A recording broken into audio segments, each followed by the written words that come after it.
Hello friends, हम लोग average due date देख रहे थे और एवरेज ड्यू डेट के हमने दो प्रॉब्लम प्रीवियस लेक्चर में सॉल्व कर लिए थे और एक प्रॉब्लम सिमिलर था, क्वेश्चन नंबर 22। सिमिलर क्या, पूरा की पूरा सेम ही था, तो हमने तो उसको वैसे भी उड़ा दिया। ठीक है, मैंने आपको दो क्वेश्चन होमवर्क के लिए दिया था और मैं देख रहा हूँ बहुत कम लोगों ने ये होमवर्क सॉल्व किया है।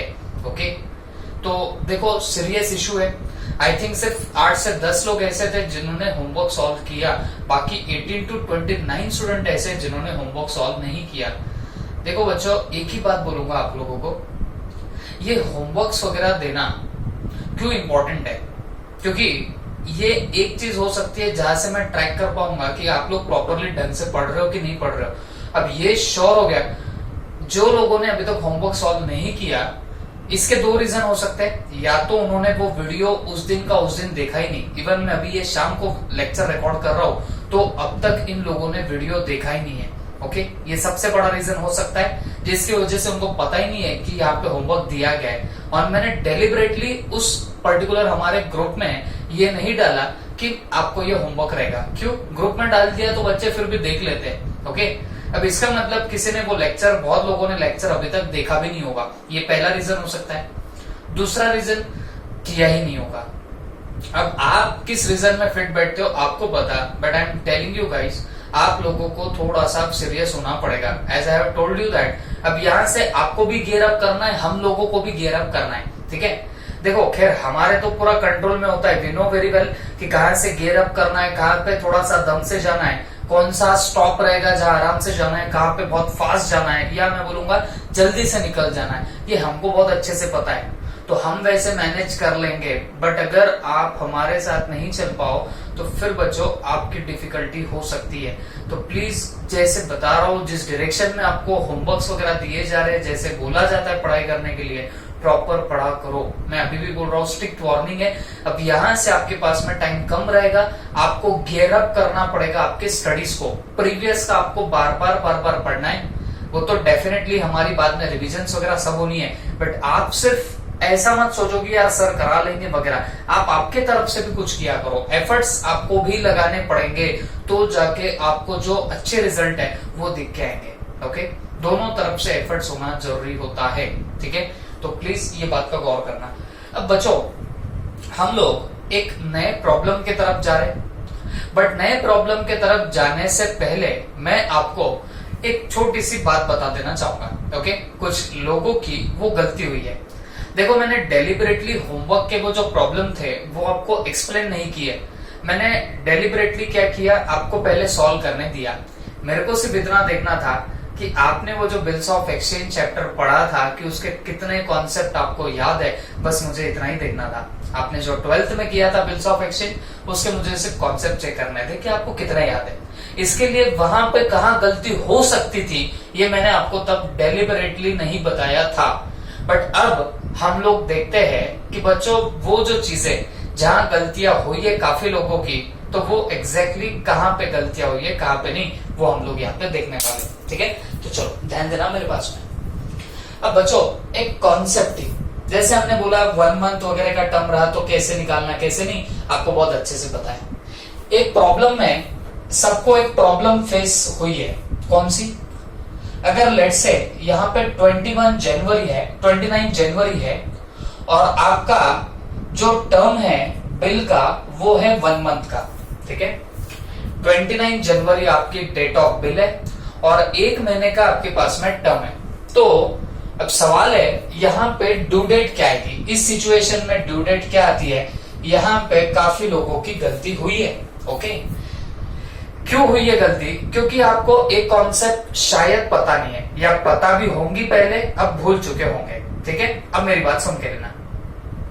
जब भी बच्चों ऐसे होता है, जब भी मंथ में आपको टर्म दिया जाता है तो नॉर्मली बहुत आसान होता है। जैसे मैं अगर एक एग्जांपल दूं आपको, 17 जुलाई है, 1 मंथ का टर्म है, तो ड्यू डेट कैसे निकलेगी? तो मैंने आपको बताया 17 दिमाग में रखो, जैसा का वैसा रखो, और इस 7 में 1 ऐड कर दो, तो कितना हो गया? 8 हो गया। तो वो होता है 17 अगस्त, और उसमें 3 दिन ग्रेस के ऐड कर दो तो वो कितना बन जाएगा? 20 अगस्त बन जाएगा। ओके, तो ये ड्यू डेट निकली आपकी 20th अगस्त। तो ये बड़ा आसान है, it is easy to compute, easy to calculate, ठीक है।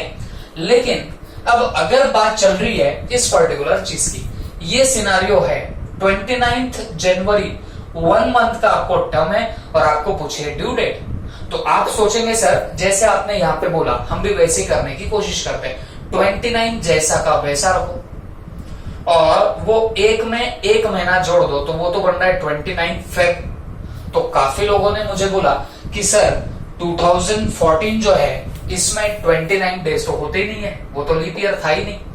2016, 2020 these are the leap years, okay.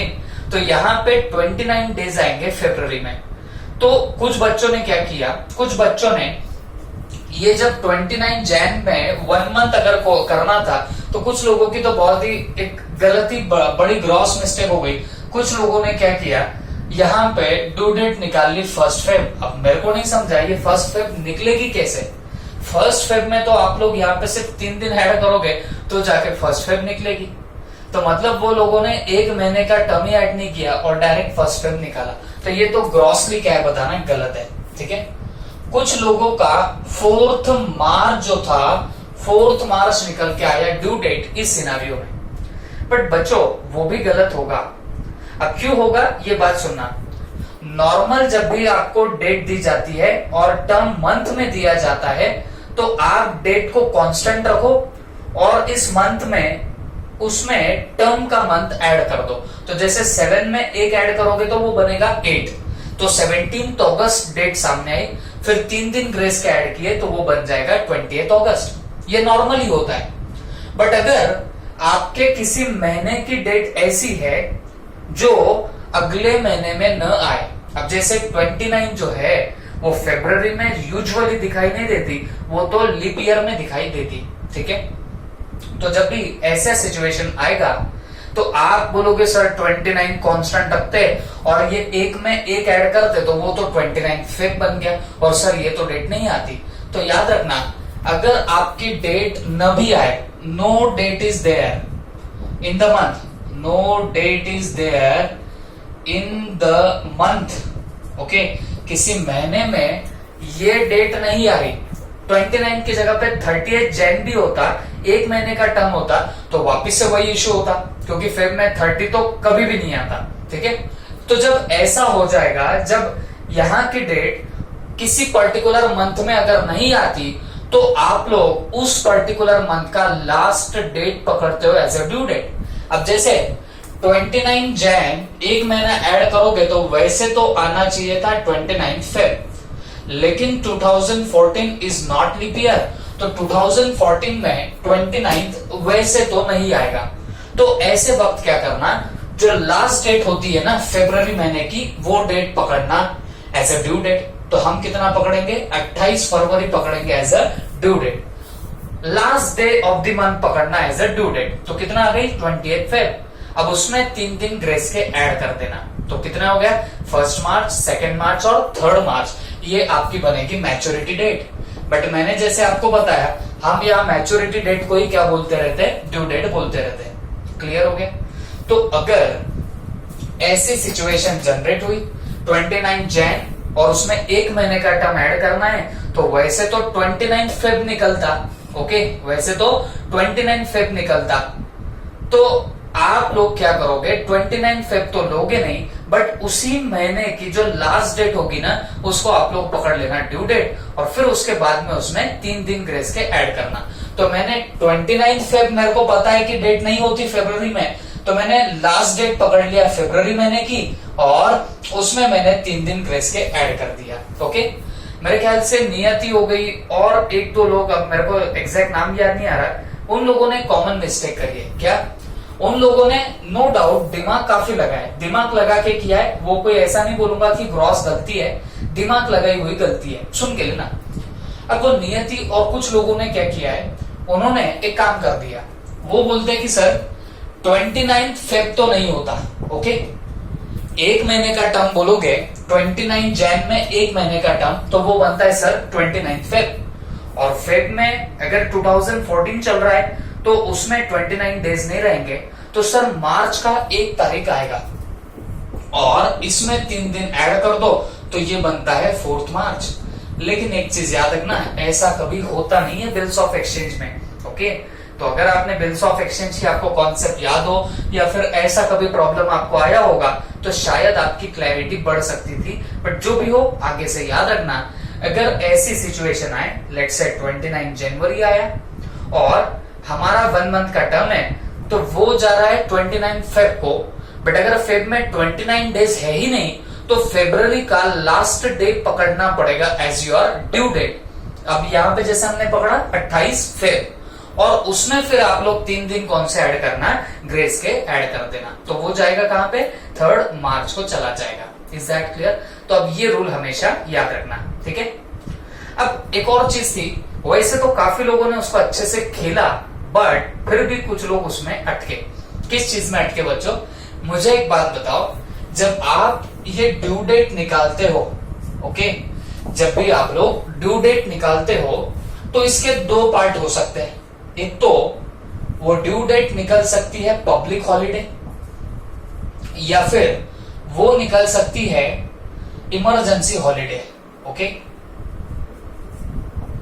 तो अगर मान के चलो आप लोग जब ड्यू डेट निकाल रहे हो तो वो 2 निकल सकती है, एक तो पब्लिक हॉलिडे निकल सकता है या फिर इमरजेंसी हॉलिडे निकल सकता है।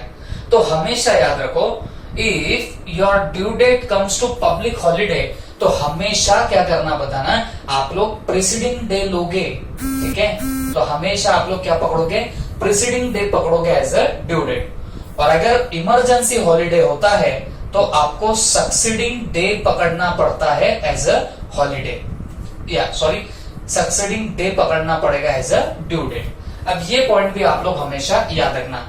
ये देखो, आप लोग बिल्स ऑफ एक्सचेंज में पढ़े हुए हो तो मैंने बस आपको टेस्ट करने के लिए ये बिना बताए डायरेक्टली आपको ऐसा क्वेश्चन दे दिया। कुछ लोगों ने अच्छे से खेला इसको, कुछ लोग नहीं खेल पाए, मेरे को कोई दिक्कत नहीं। ओके, हाँ, सिर्फ अब आगे से आप लोग याद रखना।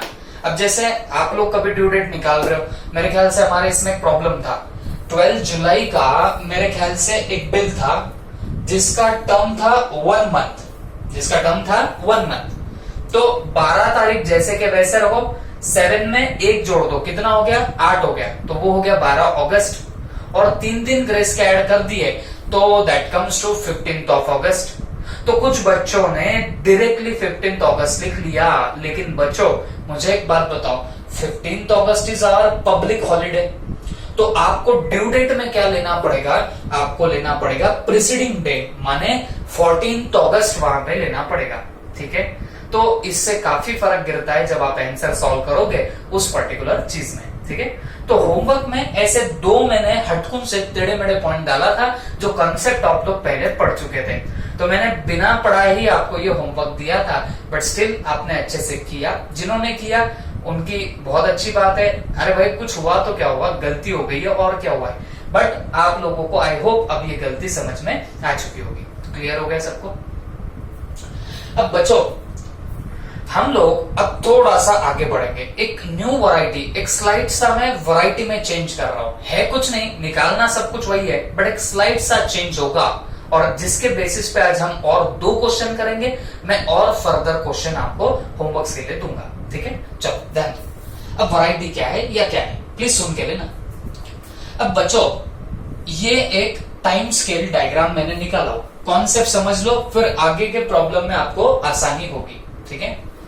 एक मैंने एक टाइम स्केल डायग्राम यहां पे ड्रॉ कर लिए और ये देखो, ये जो है ना, ये ध्यान में रखना, ये है आपकी एवरेज ड्यू डेट, ठीक है।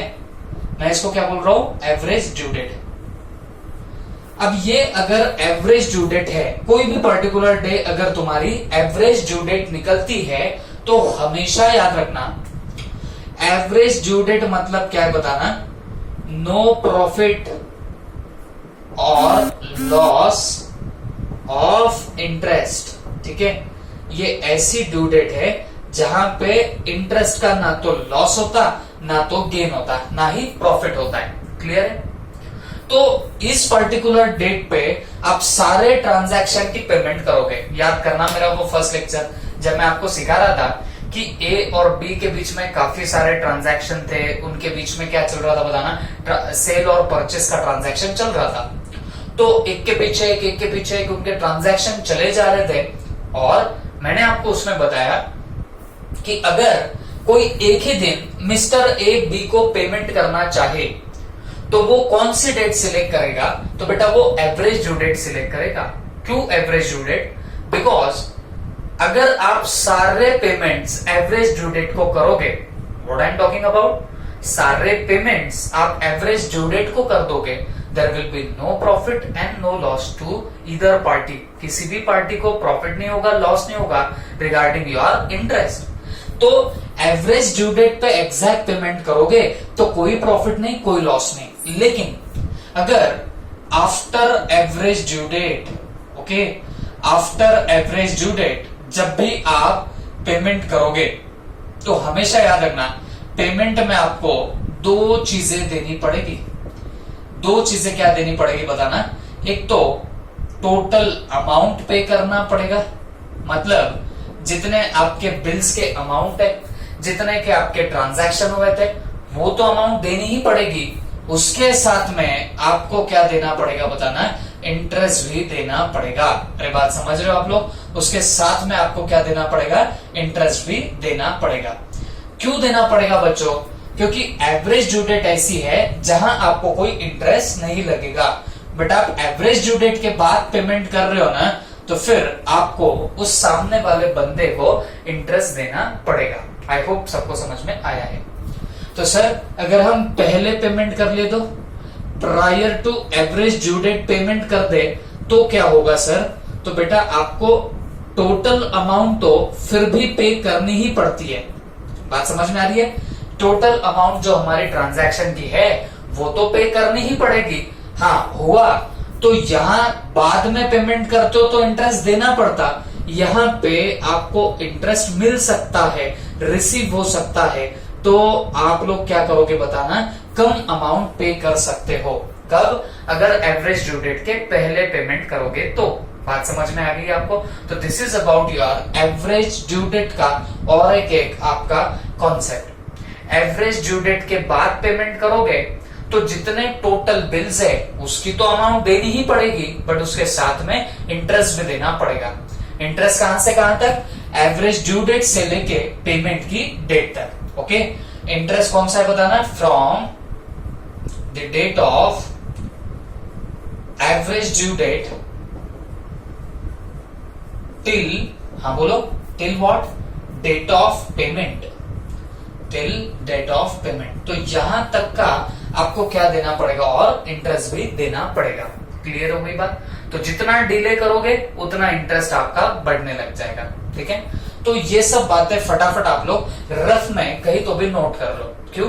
क्योंकि अब जब हम लोग प्रॉब्लम देखेंगे तो वो कहीं ना कहीं इसी पे बेस्ड होंगे। तो वो प्रॉब्लम अगर आप अच्छे से कर लोगे तो फिर तो भाई देखने की बात नहीं रहेगी। क्लियर हो गए? Please note it down.